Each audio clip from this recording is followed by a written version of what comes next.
On today's Locked On Giants podcast, we're joined by NFL Network insider Mike Garafolo, who talks to us all about the Giants. That's coming your way next.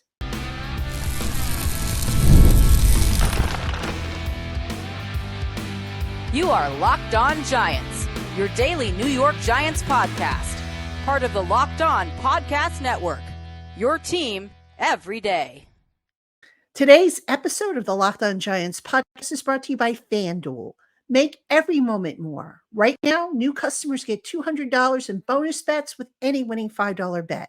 Visit FanDuel.com/LockedOn today to get started. Hello, New York Giant fans, and welcome to another edition of the Locked On Giants podcast, part of the Locked On Podcast family, your team every day. I'm your host, Patricia Traina, and on today's Locked On Giants podcast, I am joined by the one, the only Mike Garafolo of the NFL Network. Mike Garafolo is an NFL Network insider, and you can find him on The Insiders, which airs Monday through Friday at 7 p.m. on the NFL Network. Mike, very good to see you. Thank you so much for joining me. Hi, Patricia Traina. How are you? Didn't get over there this spring to see you guys, but I'll definitely be there for training camp. So hope everything's going well by you and the family and everybody, and look forward to seeing everybody out there. Yeah. It's been a long time. For those who don't know, Mike used to be the king of the New York Giants beat. When somebody had a scoop, it was usually Mike, and he has gone on to bigger and better things, and it's always a treat to have him on the show, to talk to him, to see him and whatnot. So, Mike, we got a lot to talk about with the New York Giants. Let's jump right in. First off, what is your overall impression of the Giants, the direction they're headed? What's the mood like? Is this necessarily a make or break year for everybody in the organization? I'm laughing because I've been wrong every year. Like every time I think they're going to be good, they stumble, and every time I think they're going to stumble, they wind up being good. It feels that way for the last 4 or 5 years, and I've been off. Either like I thought the first year under Brian Daboll they would struggle. They played really good, really smart football, won some games, tried to build on that year two. You can talk about injuries, you can talk about a bunch of things.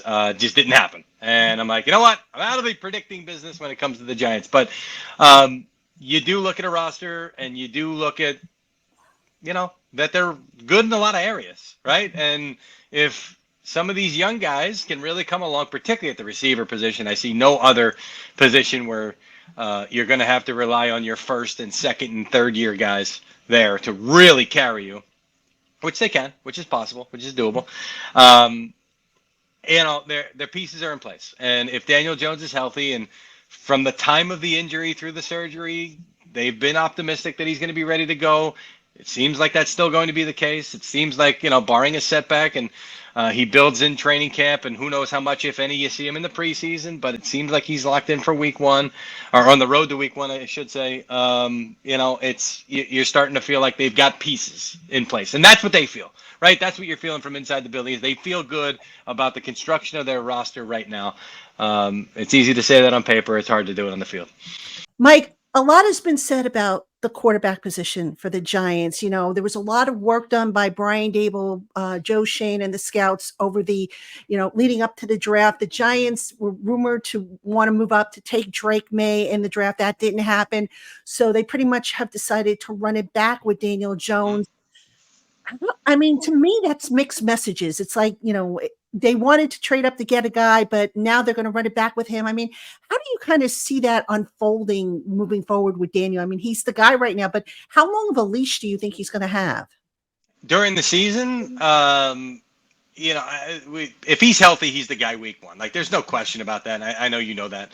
But some people have said, could Drew Lock, make a run at he's not going to make a run at the job for week one, but he could be a guy where if Daniel Jones is struggling or maybe not performing because the knee's not right or whatever it is, you've got Drew Lock in the offing, who they felt really good about enough to bring in. And I understand that the practices in the spring were a little eye of the beholder and up and down sometimes. But, I think he's got a decent shot, about as good a chance as he could have hoped for at this point, to prove over the course of a season, with now some weapons around him, provided everybody stays healthy, with what should be an improved offensive line in front of him, to make a long-term statement for the job. And he has to, because of the final year of guaranteed money in that deal. And if he doesn't perform, one way or another, they're going to be moving on, right? If this regime is still in place, it's going to be time for them to move on. Number one, if they're not in place, you're bringing in a new regime. That means you likely have one of the top picks in the draft. Then that should settle that at that point. So I know that the mixed messaging that you talked about perturbed Daniel Jones a little bit, and he made it clear that he wasn't happy about the fact that they were nosing around other quarterbacks. But he should be grateful. He should be grateful for the fact that this is year 3 of a new regime. And as you cover this league and you see it time and time again, anytime a new regime gets an opening, not anytime, clearly not in this case, but most times they get an opening to get themselves their own quarterback, they take it. And these guys could have done it because 2 more quarterbacks were coming off the board, even though 1, 2, and 3 were quarterbacks. They could have done that. 3 more, excuse me. Forgot about Bo Nix. So they could have forced it and said, we'll take the best of the 3. And they said, no, there was a clear drop-off in their mind after Drake May. We'll take a weapon to help our current quarterback in place. He should be grateful for that, and it should spur him to perform. Last year, one of the things with Daniel Jones, who, I think we can both agree he didn't play well, injuries or no injuries, he didn't play well. But one of the things was he didn't have Saquon Barkley. He didn't have Darren Waller. Well, this year, he doesn't have Saquon Barkley. Barkley's in Philadelphia. Waller is retired. He's got Malik Nabers, who has yet to play it down. Promising prospect, but he's yet to play down. Realistically speaking, Mike, is too much being put on Malik Nabers to quote-unquote save Daniel Jones, do you think? Yeah, maybe. But you take a receiver that high. Like if you take a receiver in the first round, you're into the teens or something like that. You can't expect that guy to come in. You shouldn't expect that guy to come in right away. When you take a guy 5th, especially when especially when you pass over these other quarterbacks that I'm talking about, it better be because he's going to hit the ground running. And they obviously feel that way about him. I mean, that was the talk of, and not only them, but that was the talk of the league with Marvin Harrison and Malik Nabers. And there was some real chatter around the league about what receiver to take. I like the way the C.J. Stroud approached it, which was don't be stupid, take Marvin Harrison Jr., and the Cardinals weren't stupid, and they did. And who knows, maybe both of these guys flourish into 1,500-plus yard receivers early in their career. But when you take them that early, especially when you're passing on a quarterback, I think it's not unfair to say that this guy's got to contribute right away. You're putting it on him by the decision that you made at that spot at that moment in time. So, it's the Jalen Hyatts and Wan'Dale Robinsons on the roster that you hope help along the way. And it's not just this guy's got to be the guy. They should all be performing together. I think that group as a unit, Hyatt showing flashes last year, Robinson showing like he's getting healthy off the ACL, especially late in the year last year. Okay, now you've got the makings of a wide receiver core, an actual group of wide receivers that you can't really just lock in as a defense and say that's the guy who they're going to have try to beat us. We got to lock him down. Hey, Giant fans, summertime means baseball, the NBA Finals, and more. And you can bet it all on FanDuel. No matter what you're into, you'll find something that matches your interests and a whole host of odds, stat lines, money lines, and more to bet on when you hook up with FanDuel, America's #1 sportsbook. Right now, when you sign up for an account with FanDuel, you'll get $200 in bonus bets with any winning $5 bet. That's $200 to bet on everything from the finals MVP to who's going to hit one out of the park.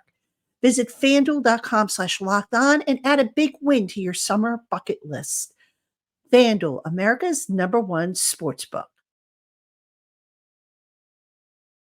We mentioned the offensive line before, and a big question mark besides the overall unit being better centers on Evan Neal. Evan Neal, he did some work earlier in the spring, then they backed off of him. He's recovering from the ankle. I thought that was kind of weird given that, these weren't full-blown practices. What are you hearing about, their patience level with Evan Neal? Do you think that this is a guy that's going to have a short leash, or are they going to just, say, okay, look, they got a new offensive line coach with Brasillo, let him work his magic and let's see what happens? Well, the organization has seen Andrew Thomas, who's battled injury and inconsistent play early in his career, flourish into a all-pro player, the second-team all-pro player. But you can call him an all-pro. Like it's just he is, and they've rewarded him as such around this time last year when he got that big contract. So they've seen what patience can do. You don't give up on a guy. I mean, Patty, let's go back to Corey Webster. And I understand that a lot of the pieces have changed, but, ownership hasn't, and some of the people in the personnel department have it. The way that looked like a failed second-round pick and turned into a cornerstone of their Super Bowl team just a year or so later. So you got to have patience with these guys. And what was Jerry Reese's slogan? You never quit on talent, which I think he borrowed from somebody else, if I'm not mistaken. So, it's there. The talent is there. You get the confidence going, you can get yourself an important piece of your roster. So I believe the patience overall will be there. It's not like they're going to look to dump this guy and trade him away like some teams have been quick to do with some draft picks that haven't panned out. I don't get that sense in any stretch. But they've got some guys behind him that they feel like can perform a little bit. And if they need to, they've got more than just the 5 up front. They've got versatile pieces behind him. So let's see how it goes for Evan Neal. Get himself healthy and get himself confident. Mike, before I switch over to the defense, I want to ask you about this prospect of Brian Daboll calling plays. Now, Daboll hasn't come out and announced it, but it's kind of one of the worst kept secrets of the spring, at least as far as his team is concerned. I kind of understand the direction or why he might be doing that, but what do you anticipate is going to change when Daboll takes over the play calling? And do you think it's the right move for the Giants at this time? Well, what game was it? Was it the Arizona game last year, early on, where he took it over? Was that the first time but he didn't really admit that he did, but he was like this for the entire second half. So they've kind of been, and that was a spark that game. They came back in that game. So, I laud the guys who are play callers and get head coaching jobs and feel like Nick Sirianni did the same thing, feel like they can pass it off and feel like they don't have to do that, right? And they manage an entire game. But if he feels at this point that he's got to take it over and he's got to be the solo guy and they're not going to I still think that there's going to be a collaborative approach no matter what. And there could be a little back and forth, right? Like whatever you decide come week 1 doesn't have to be how it's going to be week 2 or even in the middle of your week 1 game. You can and maybe that helps keep the opposing team off balance a little bit because they don't know what to expect. They don't know who's calling what. They don't know what they're going to see from series to series. Potentially, it's not like it's a different offense that you're running. It's still the same offense, but you're pressing different buttons. I think that's kind of the way I would kind of, when you call it the worst kept secret, I still think it might be something that they're feeling out and something that might wind up being fluid as you get into the season. It's true. I mean, that would keep people off balance, as you said, and but I guess in terms of consistency, though, does it make more sense to have the same voice in the quarterback's ear, especially knowing that eventually Mike Kafka may move on after this year if he gets a head coaching job? Well, yeah, but that would help you if he did move on, that you had the head coach that can help transition, even if he wanted to take the play calling himself while hiring the new offensive coordinator moving forward. So I think that could help you in that regard because the Eagles struggled when they lost Shane Steichen. When Shane Steichen left, it was like a big drop off down to Brian Johnson, who's now departed down there. So I compared it to the Sirianni situation. So, yeah, I mean, when you call it a potential make or break year for this regime or this coaching staff, I would want as much in my hands as possible if that's the case and I'm the head coach of a team. So if Brian Daboll wants to go in and say, hey, I'm going to be the guy, at least again, to start the season, I think that it's an important message that he's sending that this is an important year for us. This is an important year for me. I want this thing in my hands as much as possible. All right, Mike, let's switch over now to the defense. They hired a new defensive coordinator, Shane Bowen, formerly with the Tennessee Titans, after that messy divorce with Wink Martindale, that ugliness that ensued and whatnot. Normally when you hire a new defensive coordinator, the idea is to try and give him guys that fit his scheme, but you can't do that all in one off season. That being said, how close do you think the current personnel that they have matches what Bowen typically likes to do? Yeah, that was part of the feeling out process with him was breaking down what they had on the roster and what they wanted to do going forward. And he felt really good, from my understanding, about what they had currently, the ability to rush the passer with Kayvon Thibodeau and now adding Brian Burns to the mix, which at the time when he was hired, Burns wasn't yet in the mix, but surely that was part of the conversation that they had. Like, we're going to still add a pass rusher, potentially even brought up his name specifically. So I know he feels good about personnel-wise, particularly up front with what they've got going on. Dexter Lawrence being a guy that certainly is a big piece of what they do. And at the cornerback position, Tay Banks, who year one really showed you the makings of a guy that could be really solid. I mean, solid may be an understatement. Really, really good corner in this league. So I know he felt good about what he saw out there, and that this is a team with a roster that fits what he wants to do.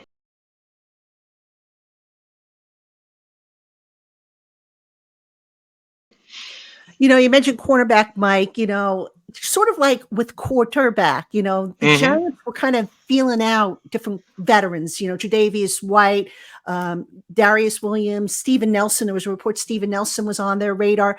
They ultimately decided, okay, you know what? We didn't get any of these guys, so we're going to roll with Cordell Flott. But how secure do you think that position is, with the guys that they have there? Do you think it's possible that they will look elsewhere since they've already tried at least 3 times that we know of? Yeah, I just don't know, how many. I mean, they signed Trey Herndon after that minicamp tryout. I just don't know. I know Stephon Gilmore. I know there's names out there. There's a reason why those guys are out there. There's actually a few reasons why some of those guys are out there as I think about some of the names that are potentially available. But I think you're leaning on mostly what you've got on the roster right now, and if Herndon can come in and give you a little bit of a veteran presence back there, that's certainly going to be a help, particularly at this point in the game. And I know he was thought of highly in Jacksonville. The fact that he's no longer there may be a little bit of a surprise, but I know he was thought of highly down there. And clearly the Giants like what they saw in the mini camp from what he has left here. So, it's they've got a lot of young guys on this roster. Like, if the Giants are going to do well in 2024, every time you go through all these positions, you're like, man, it's the second and third year guys that are really going to have to progress to make this happen. And when you look at the cornerback position, it certainly stands out to you there. Staying on the secondary just for a minute there, a loss, everybody's talking about the loss of Saquon Barkley. I don't think enough people are talking about the loss of Xavier McKinney and what that potentially means for this defense. Yeah. What's your take on that? And do they have in Tyler Nubin and in Dane Belton guys that can not necessarily replicate what McKinney did, but, because they're their own people, but can they fill that gap? Still surprised that they didn't transition tag Xavier McKinney, but I don't know that it would have changed things, right? Like, I don't know that they would have, in the end, matched the offer. They had a number on him. They had a price on him that they were willing to go to. It wound up being higher than that. They liked the kid. It seemed like they liked him a lot. If you love a guy and you feel like he's a cornerstone piece, he's not getting out of the building, right? He's franchise tag. So the way that they played that told you what they thought about him. Really good player, really good piece for what we're doing. Great piece, not in their mind. So they're going to – the other thing is how you allocate your money that you're spending, particularly with the salary cap at that position. I think that was a little too rich for their blood. So let's get some of these other pieces that you're talking about and rely on these guys and see who can step up and win the job. It's roster building 101 in the NFL. It's like there's going to be a position where you go, yeah, we'd like to have either a guy who winds up leaving or a guy that was out there, but we just can't extend ourselves at this point, especially when you paid the quarterback big money 2 years ago, which now doesn't even look like big money anymore, the way that these quarterbacks are into the 50s and pretty soon the 60s. So they probably look at that depth chart and go, okay, yeah, the safety is. But sometimes you get your surprises, your guys to the upside. That's what they're hoping they're going to get there. Mike, a couple more for you. I'd be remiss if I didn't ask you about Brian Burns. Now, like we talk about, there's a centerpiece on the offense that they kind of build around. On defense, they have Dexter Lawrence, obviously a great player, an all-pro. They added Brian Burns. I mean, how does this defense now change with that addition as far as the pass rush in particular? Well, I mean, it helps that you've got another guy on top of Thibodeau that can get after the guy. And now offenses have to make a choice where they want to slide, where they want to protect, where they want to double. I mean, that's going to be something that they can that's going to be on their minds, and that's what you want to do when you're building a roster. It's like you think in terms of how do you defend this or defend it? How does an offense attack this or protect against this is what I'm trying to say. And you go, okay, that's a problem. Because Dexter Lawrence can also give you a little bit of that. I mean, I remember back when he was drafted, the talk that he wasn't a 3-down guy. Turns out that he is a 3-down guy. He can give you a little bit of that that pass rushing ability, not just a run stuffer. So that was the thinking there. Let's build up front. Let's make sure that they've got to worry about multiple people up front. You know, it's not going to be a Wink Martindale blitz package type situation. It's going to be a little bit different the way it's going to look, which is fine because sometimes when you throw the kitchen sink, it opens you up to some other things. So it'll be a little bit different in that regard. And these guys are going to have to win, and they have the confidence in them that they will win. All right, Mike, final question for you. What does progress have to look like for this team in order to stay on path with this current regime? Yeah, I mean, at some point, John Mara likes to vocalize these things. I don't know that he has this year, but it's the playoffs, right? You got 7 teams in each conference now. It's like back when I was covering the team day to day. It was like, all right, 6 teams. You can miss the playoffs and be that 7th. Like at some point, if you're the 8th team that just missed it, that's not good enough, right? You know, you've got to be able to make it as that 7th team. So I think it's that, especially because teams are looking at the Cowboys saying they're not doing enough, right? They're just not doing enough. And I know that's the casual fans approach. And down in Dallas, they're saying, you guys are underestimating what we're going to get from some of the guys already on the roster and what we're going to get from this rookie draft class. But teams around the league are looking at it like, I don't know that they've got, especially because they think McCarthy's basically a lame duck coach, which I don't necessarily agree with, but we know who's lurking out there. We know how things work when you coach the Cowboys. It's going to be a topic of discussion. So they're very vincible. The Eagles as well. I mean, I know they've replaced both coordinators with more proven guys, but those proven guys had question marks at their last couple of spots. You saw the reaction from the Dolphins players after Vic Fangio left, basically saying that they didn't really like the guy at all. And he can be a little gruff at times. So, you know, that's who knows what's happening down there. Washington, they're resetting. I mean, I'm not saying the Giants are going to win the division, but there certainly should be in the mix. And as we get into December, you shouldn't be saying, well, it's a 2-team race that doesn't involve the Giants. They should be in the mix in the division. It's going to be very interesting to see a pivotal year for this regime. I don't think they're going to get, dumped after this year regardless. I mean, unless they do something really, really stupid. I mean, even the previous regime got 4 years, but it's been a long time for the Giants, a long, frustrating decade plus for them. Yeah, it has been. And we all thought year one with this regime, it's like, okay, now they've got things and they're moving in the right direction.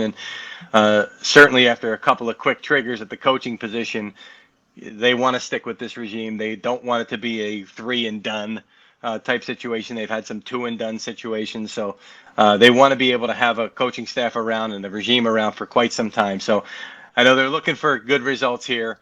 As I look around, one of the things I like to do this time of year is, okay, we know who the strong teams are going to be. That's easy. Who are the weak? Like, who could potentially be picking number one in the draft this upcoming season? Now, a lot of times this has to do with a quarterback that goes down in week 2 that you just can't see coming.